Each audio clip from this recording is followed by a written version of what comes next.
Hi traders, welcome to Market Outlook Trends, Risk Events and Trade Setups brought to you by Vantage Markets. This is a weekly webinar where we focus on what's been happening in markets and what is about to happen in the week ahead.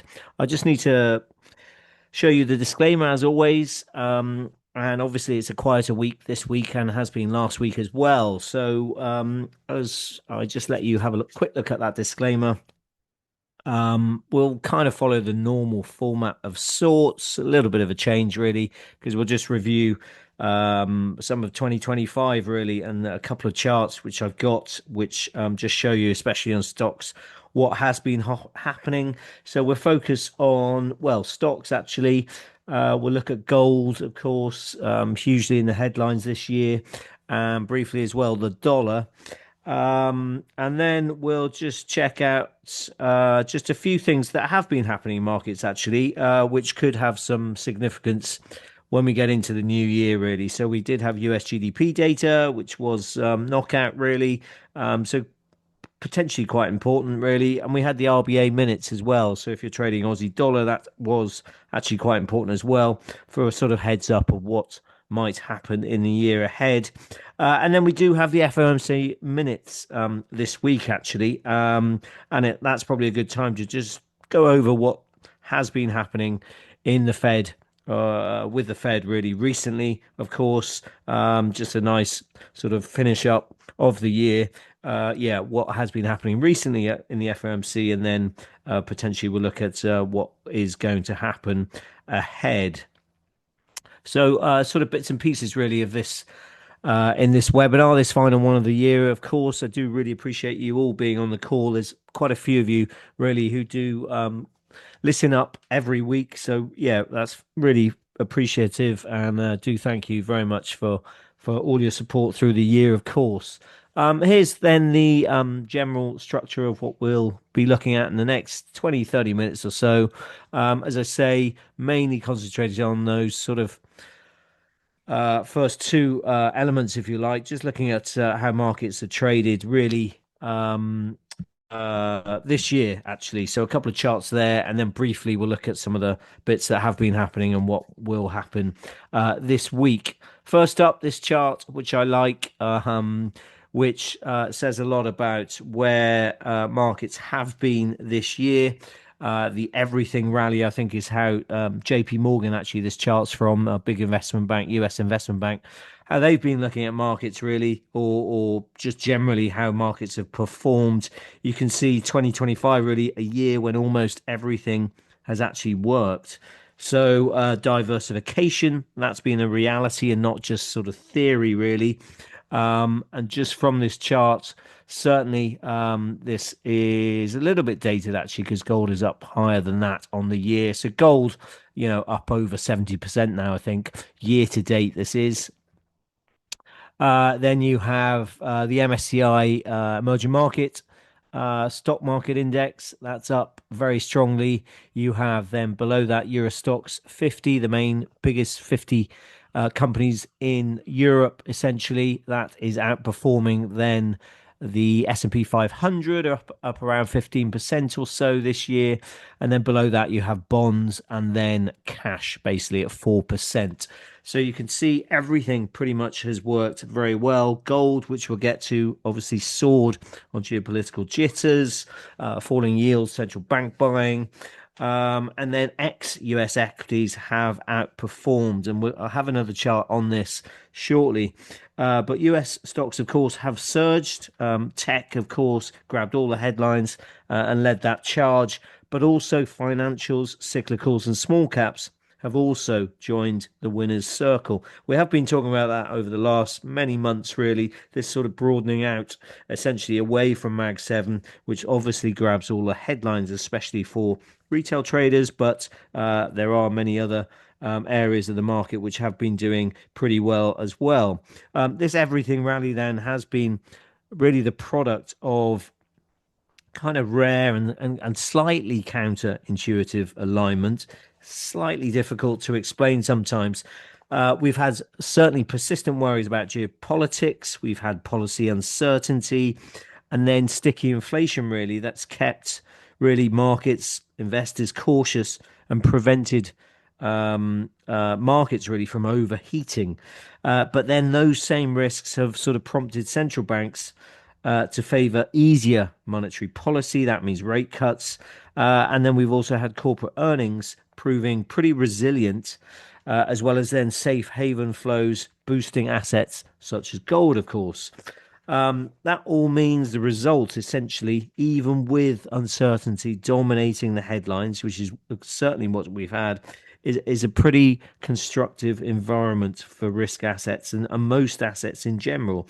So, in turn, rather than being forced into that sort of single big bet, we've had that sort of flexibility, really. So, opportunities across asset classes, regions, and styles. And also a reminder cash on the sidelines certainly faced a tougher test. And you can see that on the chart, of course, with the dotted grey line, pretty much cash around 4%.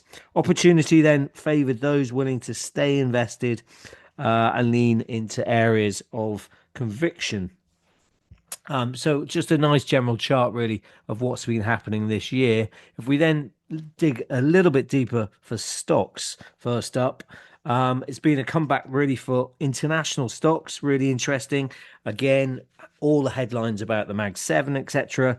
But of course, away from that, if you do or can look at other areas, other geographical locations, then they have been doing very well. Here again, just to highlight the blue line, that's the Kospi, so the South Korean stock market index. Then you've got the green line, which is basically the broader world index without America. Then this dark blue line is another broad index, emerging market index without China. Then you've got the FTSE 100, the pink line, and then the light blue is the wider benchmark European index, the stock 600. So 600 of the biggest European stock companies, sorry, in Europe. And then just below that, you can see the S&P 500. So underperforming these other indices.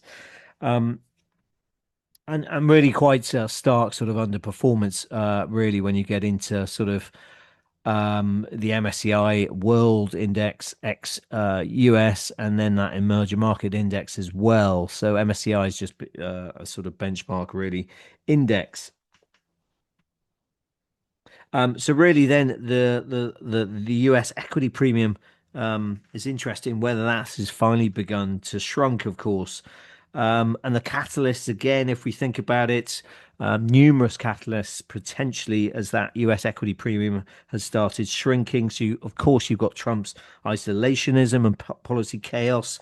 And that was certainly highlighted, of course, around Liberation Day. And you can remember we can all remember really the sort of 15% sell-off in the S&P 500 over a few days, and we had a one down day over 5%, if you remember, in early April, and then a week later we had a bounce of over a rebound again of over 5% the other way, and those two days actually were some of the biggest swings that we've seen in history, actually. Let's not forget that, around Liberation Day.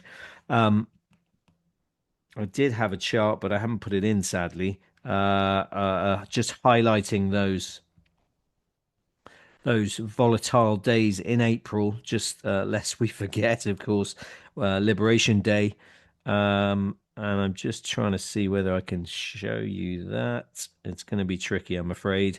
But just to recap on that. Yeah, the S&P 500, so the blue chip, that dropped, as I said, around 15%, as much as 15% over several days. The VIX, then the Wall Street Fear Gauge, that jumped up to sort of 57 or so, I think. So well above that long-term average of sort of 17, 18. That was the second highest level since the COVID-19 pandemic. And those 2 days, as I say, down over 5%, start of April, 4th of April, then up over 5% on the 9th of April. So crazy swings in that period, if you remember. And that dip then was bought, really. And we had sort of AI mania really gripping Wall Street, gripping the broader indices, especially on the US, in the US. And that really came straight after Liberation Day. And that sort of marked change in investor sentiment. We had strong US tech mega caps earnings and a growing realization of the sheer scale of the AI spending boom. That really gave markets some positive news after the tariff induced turmoil, of course. And that's why we saw this big rebound then in, well, US stock markets, of course, but other stock markets as well. Huge money pouring into the tech trade. And of course, we had Nvidia, AI darling, if you like, becoming, well, not only the world's biggest company, but doubling from those April lows and becoming the first $5 trillion company, just for your memory. We did then talk about a lot about that concentration in the S&P 500, all-time highs, really 35% with a handful of stocks driving that index higher. And that was an issue really for markets. And we saw then this broadening out to other geographical areas, as I say. Interesting going forward, of course, we'll look at this probably next week. Just that idea of one central idea, really, for the US stock market, especially driving the market solely.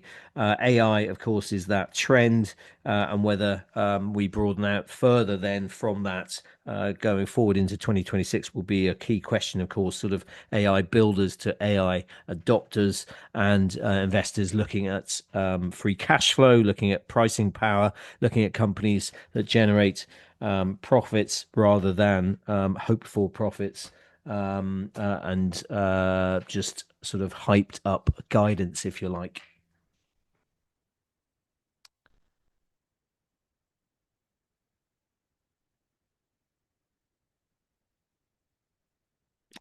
Just moving away, then that's sort of stock markets in general. Of course, I can show you the US charts, but you're probably pretty familiar with those and just record highs, really, on the S&P 500, on the Dow. Nasdaq slightly lagging those two indices, but otherwise very close to all-time highs. We've written about the Santa rally, of course, the year-end rally, briefly. More near term, this is, of course. Potentially going ahead. Just for your guide, that is really the last 5 trading days of the year and the first 2 days of the new one. That's kind of, if you look at it into that year-end rally, then those are the days. It's produced a positive return for the S&P 79% of the time, and there's no other similar duration of trading session more likely to be higher. In fact, November is the start of the best 6-month period for US stocks. It's the best month for the S&P 500, second best for the Dow since 1950. This is, and has been the second best month for the tech-heavy Nasdaq. That's since 1971, I think. January effect, essentially, where people are spending year-end bonuses, no doubt. Big hedge funds are loading up on stocks early, envisioning a January rally. With especially with the bigger players rebalancing portfolios as the calendar flips. I should say the flip side to that, if Santa fails to call really with this rally, the broad-based S&P has lost 1% on average in the first quarter compared to an average 2.6% gain if we do get that normal Santa rally. Last 2 years, we haven't had a Santa rally and we've dipped sort of 3% plus in the market. So just for your guide, just near term, what may happen in the next few days and weeks. So review 2025, what may happen near term. If we move away from stocks then to gold, what can you say? Yeah, interesting. If I bring up the chart, I mean we're pulling off back from record highs. Let me just bring up the chart.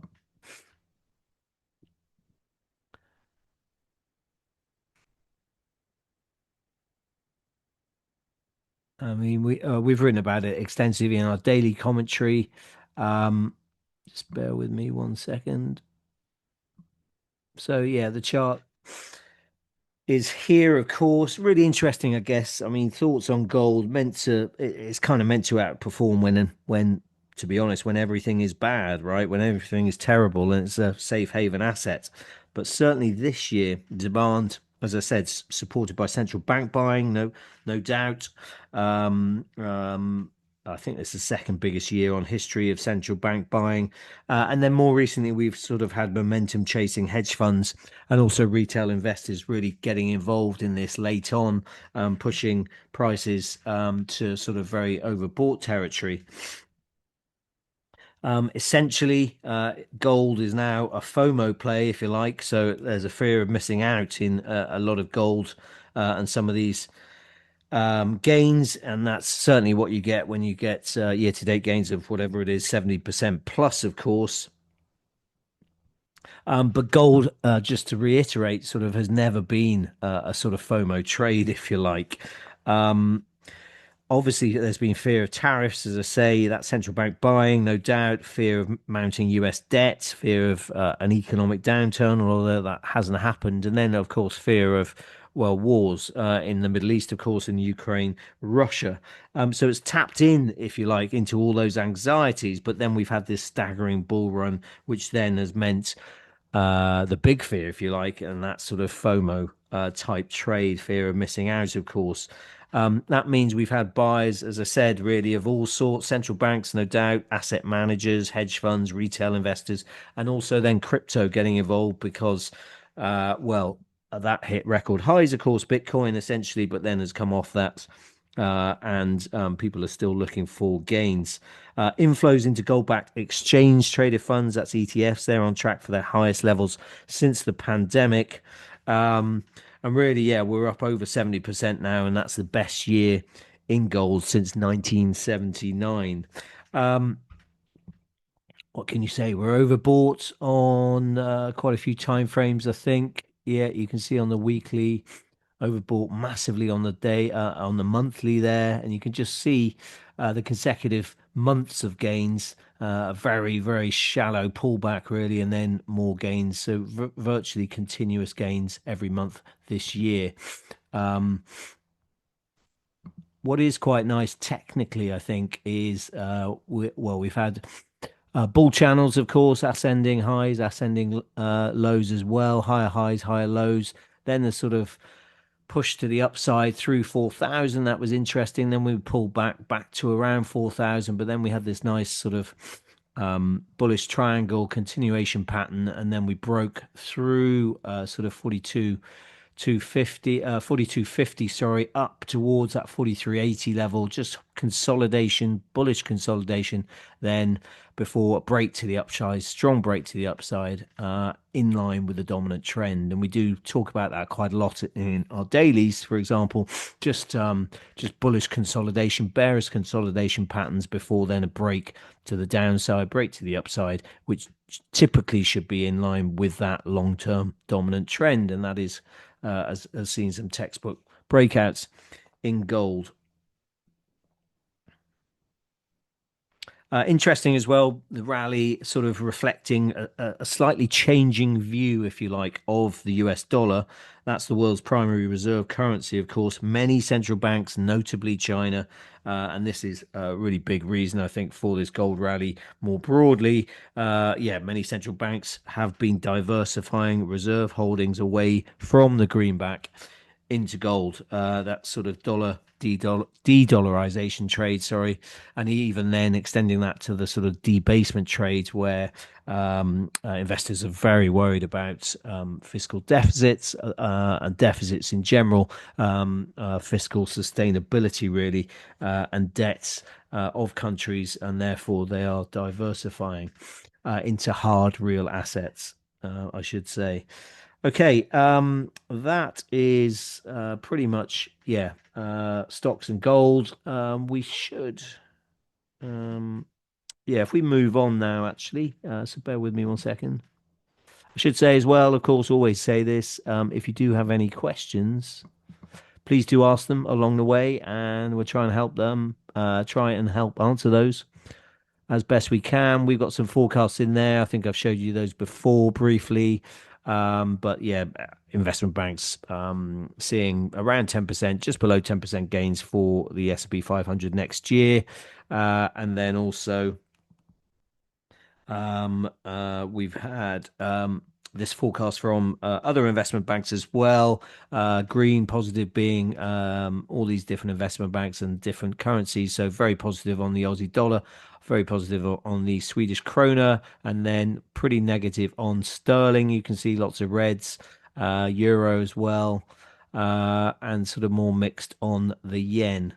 Mixed as well on the dollar, which is interesting.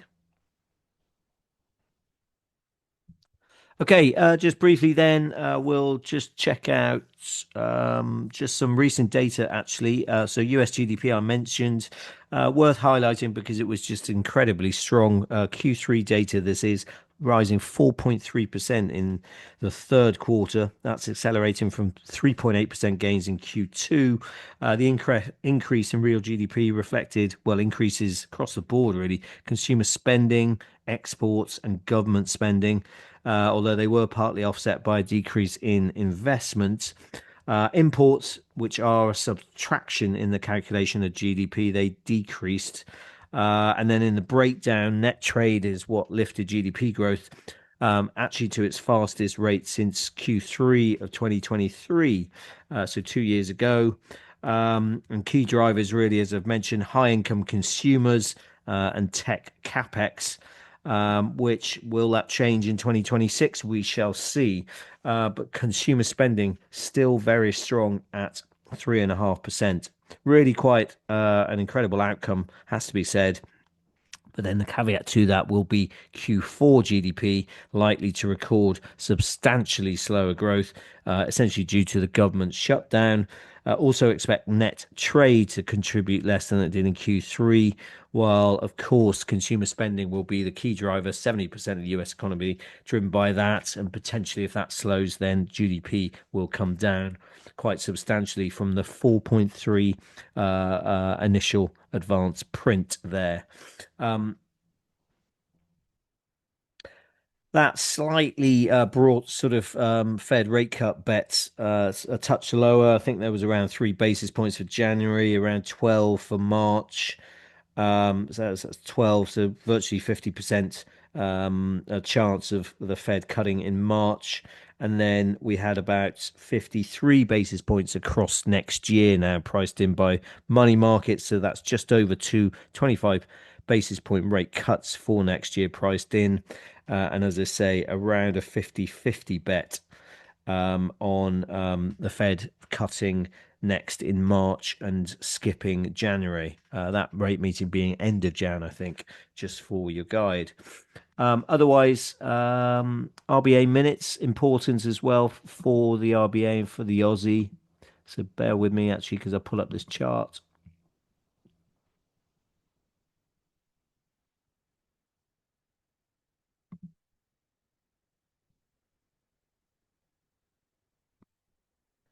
Which is here. So Aussie dollar, let me just pull it back a touch because it's been range trading and we said play the range. And of course, then we did come back below, having ticked up to sort of 66.85, so just under 67, then pulled back. But now we're pushing higher and into, well, just above that previous September high at 67.07. And we just pulled back now. So resistance around that level, which is interesting. And if I just pull it back really to that high from early October down to the April lows, and then there's a minor fib level just around that sort of just above 67 at 67.21, and we found resistance there. The RBA minutes, just quickly to go over because quite important really. They showed the bank considered whether a rise in interest rates might be needed in 2026, given a pickup in inflation. But it did feel it would take a little time to know for sure. The board judged inflation risks had increased following surprisingly high readings for consumer prices in October and the third quarter. However, some of the lift in inflation could be due to volatile factors and would be important to see figures for the fourth quarter going forward. Interestingly, Michelle Bullock, the governor, had already taken a pretty hawkish turn at the post-meeting conference, ruling out further rate cuts and warning hikes might be needed if the inflation push did not subside. Just for your guide, it was 3.8% in October, in part due to the ending of some of the government electricity rebates, but still very, very elevated and well above, remember, the RBA's target band of 2 to 3%. All in all, kind of raised the stakes for inflation figures for December and the whole fourth quarter, which are due in late January. High reading there, of course, could push the RBA into tightening at its next meeting in February. That's February the 3rd, and I'm just checking out pricing for that, which is around 35% chance of a rate hike on the 3rd of February. So pretty decent odds there of a rate hike. Otherwise, there is around, I'm just checking, well, there's 23 basis points priced in for the June meeting. So pretty much fully priced in for a first half hike by the RBA. Interesting. And for the Aussie, as I say, 67.21 resistance. But you don't get support probably until the 50-day moving average and that bigger fib level, the 61.8, 60, that's at 65.49, and then the 50-day moving average, that's at 65.62. You can see that's the blue line.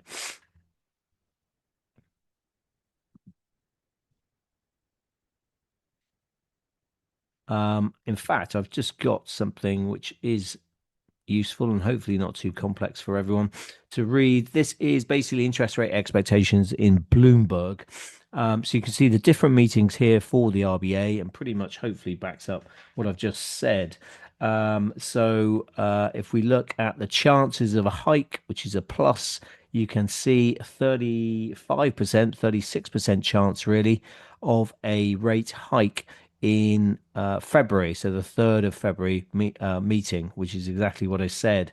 35% chance is around 9 basis points, pretty much, of a 25 basis point hike, essentially. And then, as I also mentioned, you've got around, where are we, 24 basis points priced in by June. So yeah, pretty much fully priced in for a first half rate hike at the RBA, and you just see that's then on this chart here, with us going from sort of current rate of 3.6 higher through the months of 2026. Yeah, so that I thought that was interesting, and we hopefully we'll throw some of these in going forward as well, for interest rate expectations for the other central banks as well. Just then a quick preview of finally the FOMC minutes, which are out on the 30th. If you bear with me, because I'll pull up the dollar chart and we can just talk about the dollar to round things up quite nicely. Here's the dollar chart for this year, essentially. And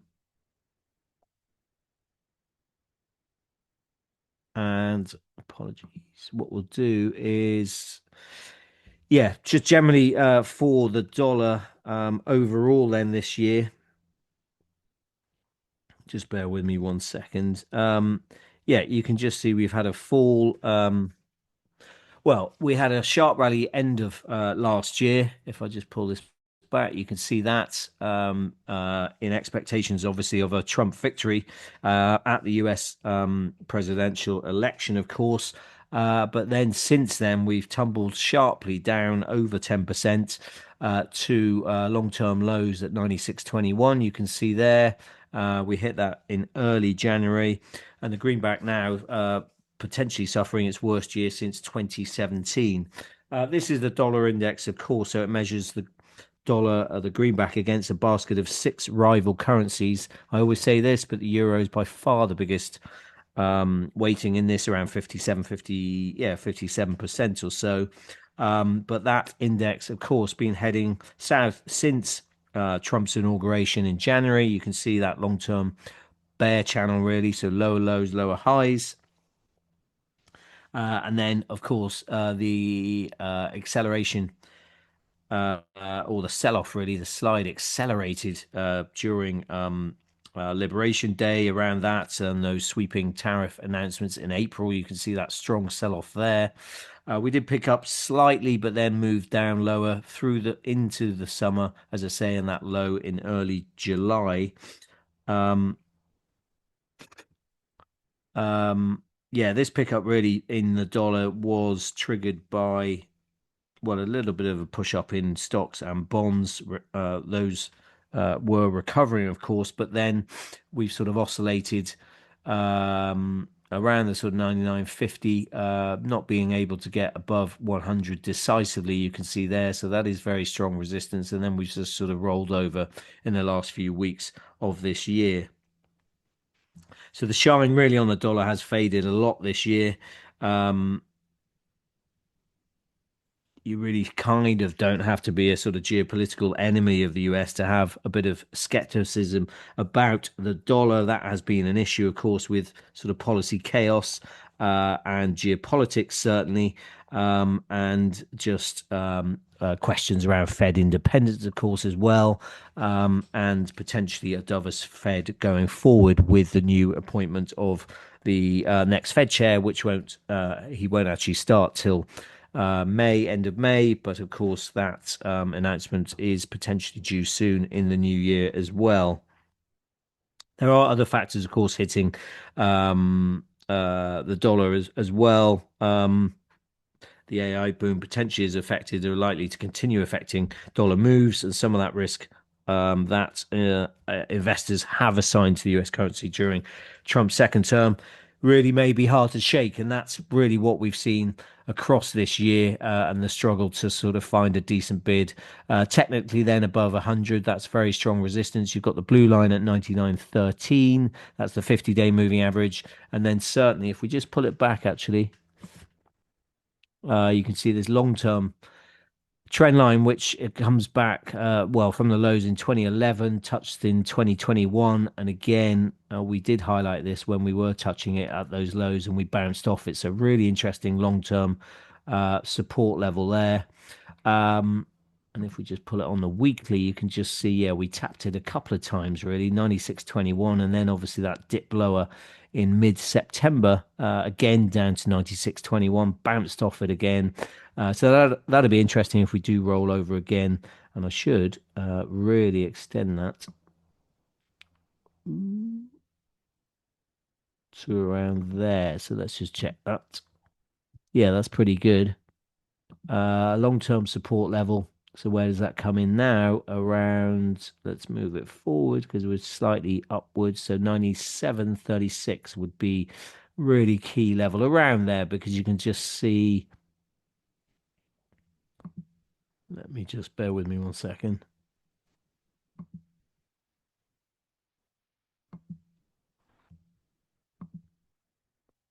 Just probably a touch lower, really.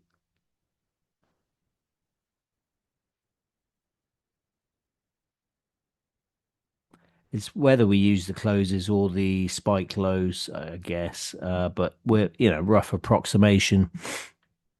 You can see there. Yeah, sort of 97, as I said, 97.30 or so. Very strong resistance in that zone. But then obviously we have the 96.21 lows as well to reinforce that area of support. So we'll be interested in whether we roll over, or you've got that resistance, very strong resistance just above 100. And then the 50-day moving average, as I said, at 99.13.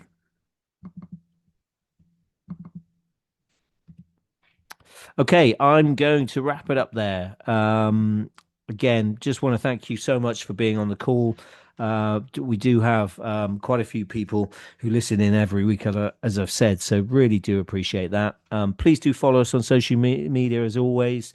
We will be putting out a couple of dailies actually before the year end, so tonight, so after the US close today and then tomorrow, before then starting up on well, it'll be 100% coverage from next Monday, and we'll have a webinar there at the same time, yeah, in a week's time.